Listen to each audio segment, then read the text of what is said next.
Welcome everybody to So Says Shernoff, back where it all began, in my home office. Remember when I used to have a studio and a camera operator, a teleprompter? I was able to leave my home.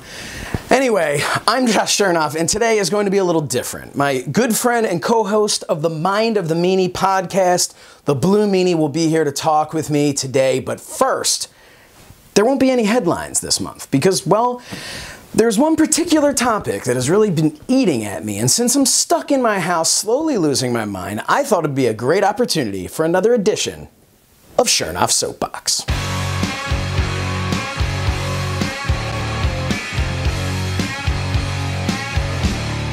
Today is all about friend of a show, not this show, but I'd assume a show, Dave Meltzer. Seen here looking like he just heard the rest of this monologue. At AEW Revolution, the Young Bucks challenged Kenny Omega and Hangman Page for the AEW tag team titles in front of an audience because we did that back then. It was a good match, a great match, actually. There were death-defying moves, a great story interwoven throughout the contest, all the way to that last shot of Hangman seemingly debating whether or not to turn on Omega. Action, drama, it was great. And while some people can pick apart aspects of psychology and selling and all the usual cornet complaints, both teams put on an incredible, entertaining match. Having said that, Dave Meltzer gave it 6 stars out of 5, saying, quote, "It may have been the best tag match ever in the United States, maybe ever, period." Look, Meltzer is a mark for these guys and an enormous fan of their style, and at the end of the day, his star ratings are based on his opinions, an opinion he tends to present as the gospel, but regardless, it's his opinion. Now, let me give you mine. When you arbitrarily give a match a star rating and don't follow any particular criteria, it belittles your rating system and inadvertently belittles the match. If you rate something between 1 and 5, you can't give it 6 stars. It's cute, but it's meaningless. It makes Meltzer look like a fanboy and puts an excellent match on a pedestal that it can never live up to. You are literally telling people this match is better than the best match ever, which of course we know is Omega versus Okada. And how many stars did that one get? Right, 6. So it's not better than the best, it's tied with the best, which means your ratings are on a scale of 1 to 6, which is just a frustrating rating system, especially when you know as soon as Okada joins AEW and those guys do a fatal 5-way, that's going to be like a 7. So as it turns out, that match between Okada and Omega was actually given 7 stars. So that thing I just said as a joke actually came true. Nobody is a bigger fan of AEW and the effort they are putting out than me. And while this may seem like I'm just hating on Meltzer, I'm honestly just concerned that his overexuberance could end up hurting the very product he's trying so hard to promote. My unsolicited advice is just give these matches 5 stars. Then go into detail about why it's so great, but stop adding stars. Unless we're talking about Edge versus Randy Orton at WrestleMania, then start adding some stars. Meltzer gave the Last Man Standing match 1 star, saying it was, quote, the worst match in WrestleMania history. Really? Worse than Razor Ramon versus Bob Backlund at WrestleMania 9. Worse than Hillbilly Jim, Little Beaver, and the Haiti Kid versus King Kong Bundy, Lord Littlebrook, and Little Tokyo at WrestleMania 3? Worse than Jerry Lawler versus Michael Cole? Look, it's one thing to be a fanboy of the Young Bucks and Kenny Omega and that presentation of pro wrestling. Fine, it's your opinion. But the worst match in WrestleMania history? At WrestleMania 22, Tori Wilson faced Candice Michelle in a Playboy pillow fight. For a wrestling historian, you sure seem to have forgotten about a lot of matches. The thing that bothers me about all of this isn't the star rating system. That has been proven to be meaningless. No, my issue is with his condescending, all-knowing attitude on social media. Dave Meltzer may be one of the first and worst keyboard warriors in wrestling history. He's the worst because of his reach. Now, if you're a Meltzer fan, you might be asking yourself right about now, what is my beef with him? It's simple. He's unnecessarily mean. And trust me, the irony of a satirical news host calling someone unnecessarily mean isn't lost on me, but I don't claim to be an unbiased reporter. I'm not even a reporter. I'm an opinionist.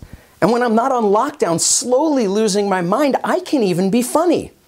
That's right, this is usually a comedy show, but the world is ending and I need to yell at someone.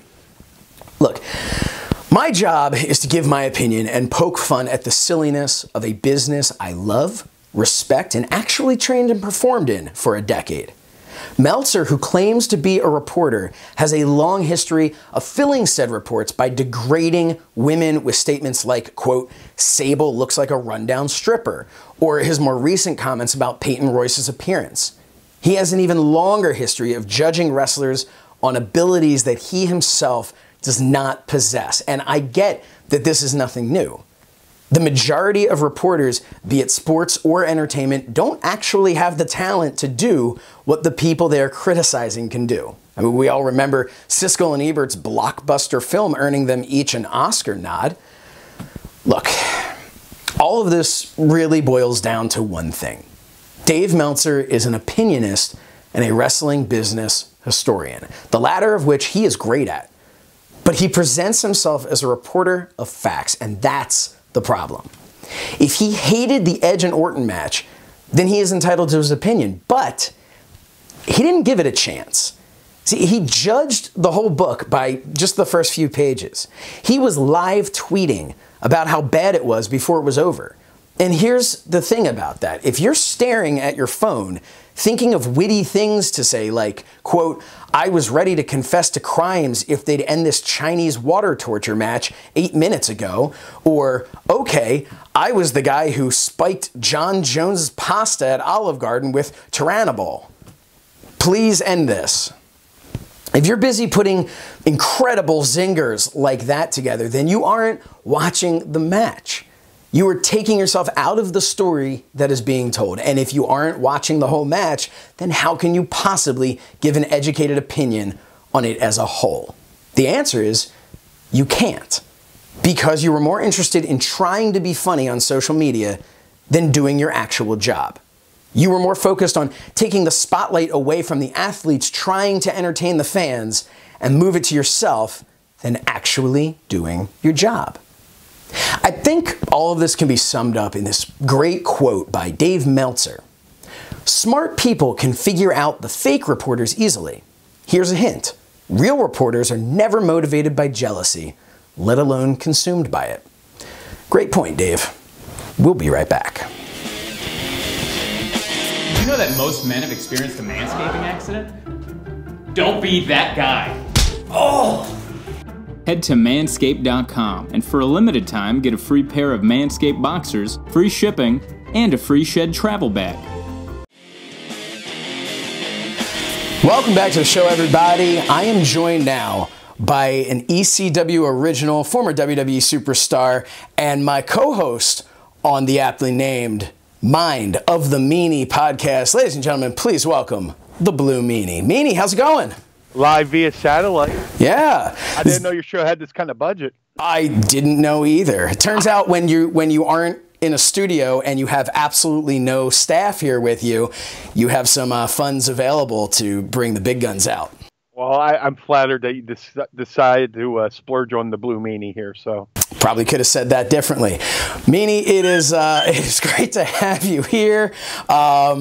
Let's talk a little bit. We're going to get right into it. This is my show, so I am choosing to take this entire segment to plug our show. Mind of the Meanie, all over wherever you can get podcasts. The first as we're recording this, the first 3 episodes have dropped. How's the feedback been for you?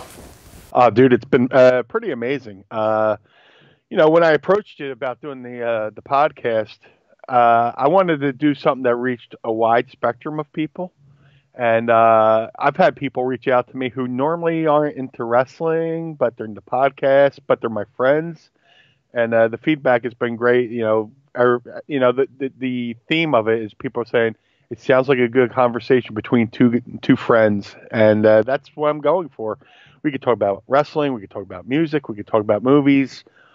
The first couple episodes are wrestling heavy because we're in the apocalypse and there's a lot to catch up on. But This is true. I mean, everything's open, down the line from what we could talk about. I could literally talk about anything. I can BS with the best of them. So. And me as well. So one of the things that I have the most fun doing here with the podcast is that I get to basically, we have at the end of it the Ask Meanie Anything section where we take some we take some questions from the internet. But for me, I basically get an hour or 2 hours or whatever to just have my own personal Ask Meanie Anything. And I get to just, as you're telling a story, I can just ask a random question, which is, for me, so cool because it's like if you're watching any wrestling documentary or a shoot interview or anything like that, there's so many times where somebody will say something, and I remember I've watched it and been like, oh, that makes me think of this. Oh, I wonder if they'll follow up with that. And they don't. And now I get the opportunity to actually follow up with you. So for me, that's really cool. And then I know this information before everyone else, which makes me feel incredibly important. What, for you, have you enjoyed the most so far about all the things, like you mentioned, there's so many things we're able to talk about on the podcast. What have you enjoyed the most so far? Besides the fact that you really are a great host, and that's the reason why just our interactions. That's why I asked you to be a part of it. But my favorite part of the podcast is just the spontaneity of it. I don't like going into things like knowing what I'm going to do. I mean, so in a wrestling match, of course, but like. Interviews and stuff like that, improv, just like what they Ask Me Anything. I love that too, because sometimes it'll spring a memory that I hadn't thought about in a long time. There's so many stories and so many things I've done I don't get to talk about because when I do certain interviews, it's the same questions here and there, and I'm get used to the pattern of answering answering this question that way.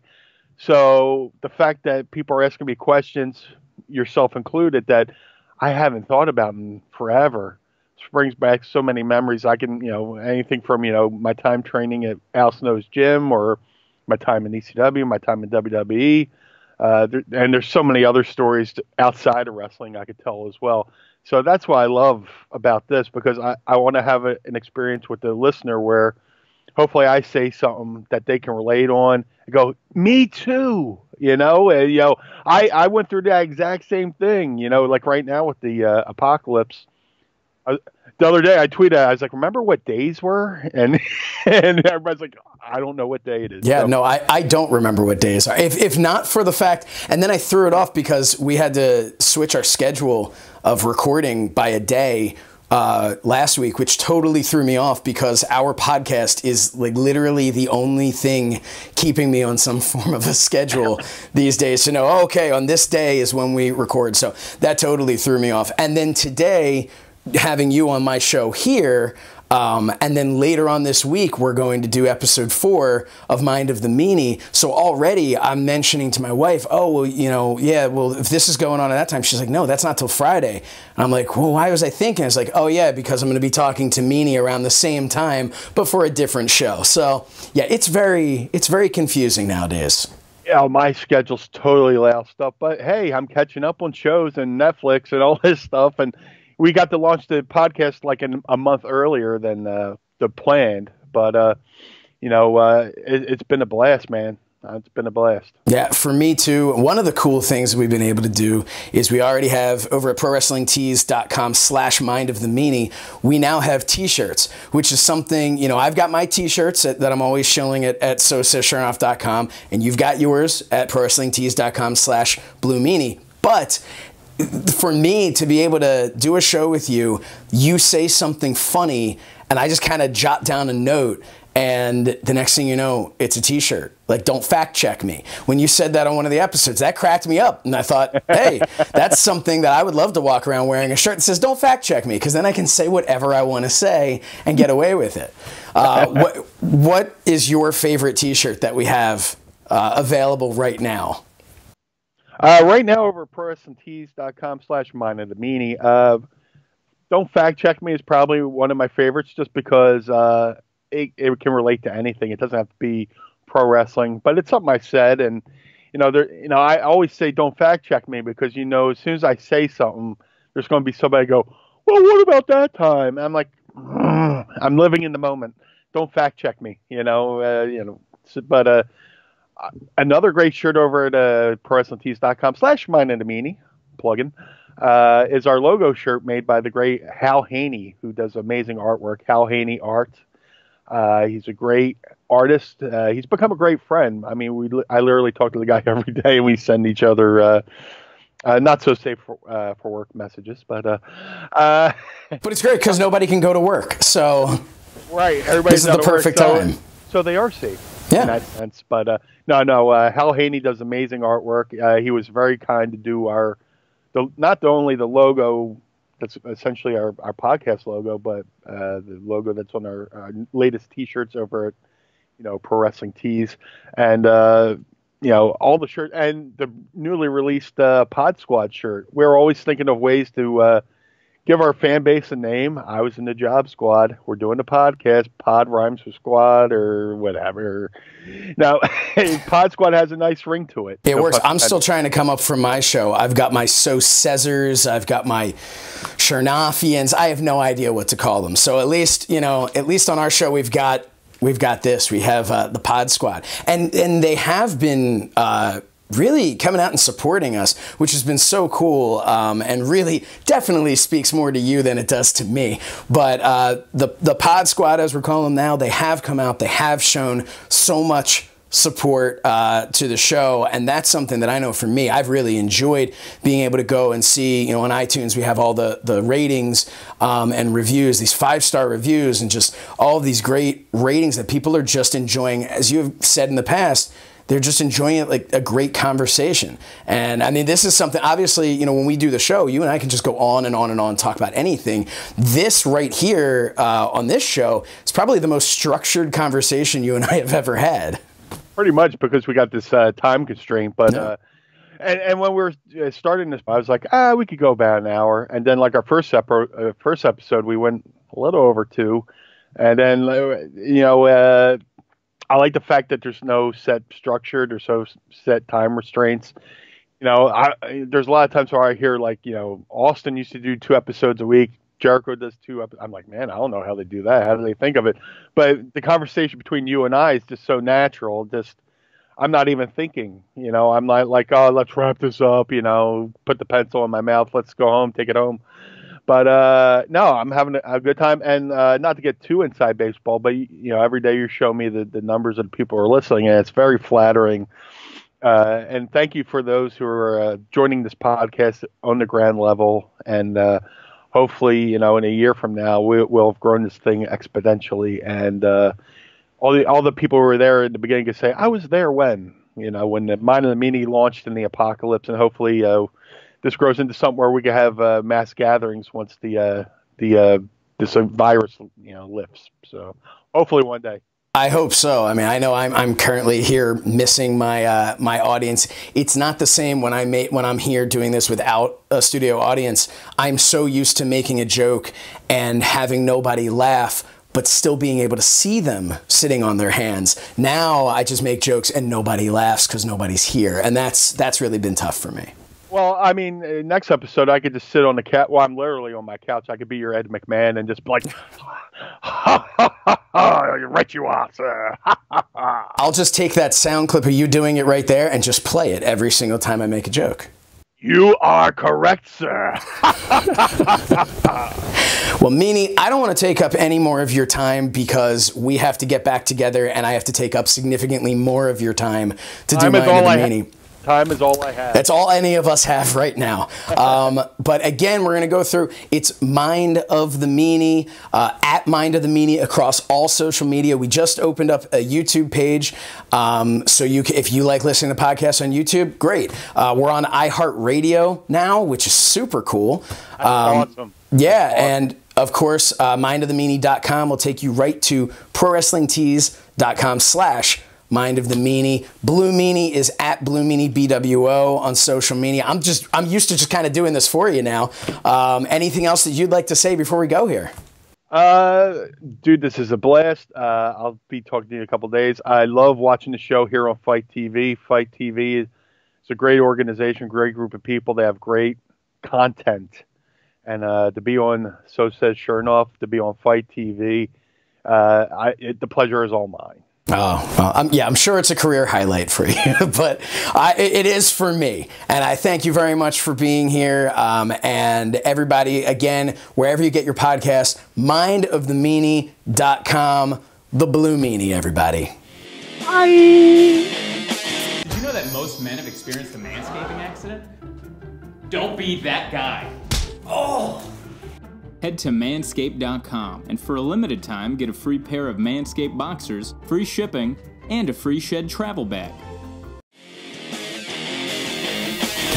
Well, that's our show. I hope you enjoyed it. I know things were a little different than even last time. Obviously, there's no crew here. This is just me yelling into a void, and I hope that you were hearing it, and I hope that you enjoyed this. I know I went on a little rant, but we had a lot of fun with the Blue Meanie. And look, I don't know. Am I going to be back in a studio next month? Maybe, probably not. Am I going to be back in my non-home office with a couple of crew members? Maybe, but possibly not. But I will continue as much as I possibly can to provide you with some form of entertainment. Because while I might not deem this essential, some people in this world do deem professional wrestling to be essential. Therefore, a satirical commentary on professional wrestling, I guess, is somewhat kind of close to essential. Make sure that you follow us on social media, if you would, at So Says Shernoff and at Shernoff Show. We have our YouTube channel, youtube.com/So Says Shernoff. If once a month isn't enough for me, you can go check out, and I ask you to because it's a lot of fun. We're having a great time over at Mind of the Meanie, wherever you get your podcasts. Hey, why don't you go to SoSaysShernoff.com and pick up a couple of cool shirts or even this mug. Join us again next month for this. I mean, it can't get any worse than this, right? I mean, it has to be this. And also, I mean, if you notice that I'm staring directly at you and at other times it looked like I'm looking over, that's because my teleprompter is my, my smartphone. So we're doing the best we can here, and I know you're doing the best you can there. Everybody, stay at home, stay safe, and we will see you next time. This has been So Says Shernoff, because that is what Shernoff had to say. Take care, everybody.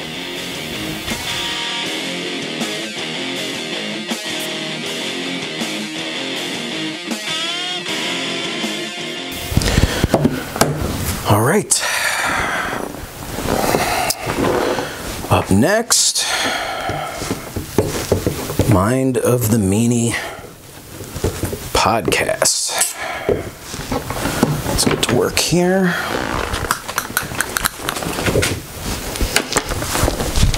Put you in. Okay.